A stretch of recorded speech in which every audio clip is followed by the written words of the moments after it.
Thousands of Hoosiers who grew up in Northwest Indiana during the Korean War have permanent proof of the fear many felt about a possible atomic attack at the time. As Mary Kate Hamilton reports, the government gave them special tattoos that identified their blood types. You wouldn't know by looking at Carol Ann Mikesell and Anela Petkovich-Dixon that they have something unique in common. So when I said, well, I have a tattoo, and they looked at me like, you old lady have a tattoo? My favorite days of teaching each semester, I would start out by, I have a tattoo. And the kids go, no! But the deeply personal decision to get a tattoo isn't one they made for themselves. A study published in the Journal of the American Academy of Dermatology says by May of 1952, 30,000 citizens in Northwest Indiana received a tattoo of their blood type above their left hip or chest.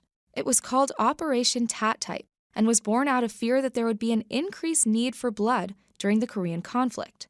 The idea was to make people walking blood banks to enable on-the-spot blood transfusions in an emergency. The idea caught on in just 2 parts of the country, 2 communities in Utah and Northwest Indiana. Mikesell and Petkovich-Dixon both grew up in Gary and received blood type tattoos during the school day in elementary school. I remember this large lady kind of holding me over her hip and lifting my dress, and then you heard this buzzing and a little bit of a sting, and you walked back to class, and the kids looked to see if you cried. Petkovich-Dixon went to school on the other side of town. Her parents were both deaf. Her father was also mute, and her grandmother was Serbian. So when she started school at age 5, she had no knowledge of the English language.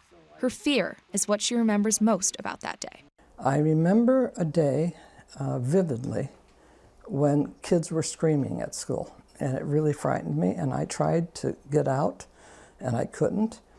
And I guess in my way of thinking, it was my turn, and I was crying, I was sobbing, and I felt this really bad sting, and then I cried and cried and cried.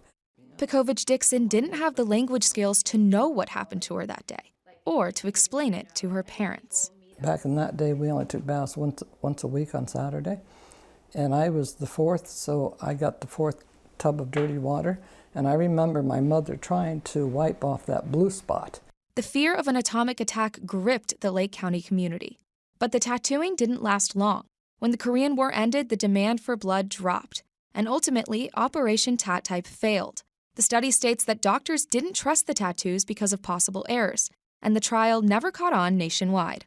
But as the Lake County community grew older, their tattoos simply became a part of them.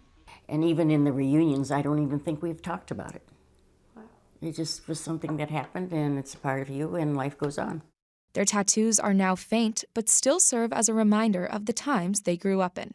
If somebody asked me if I would ever do my childhood over again, I wouldn't change a thing. They're the only tattoos Mikesell and Petkovich-Dixon have. For Indiana Newsdesk, I'm Mary Kate Hamilton.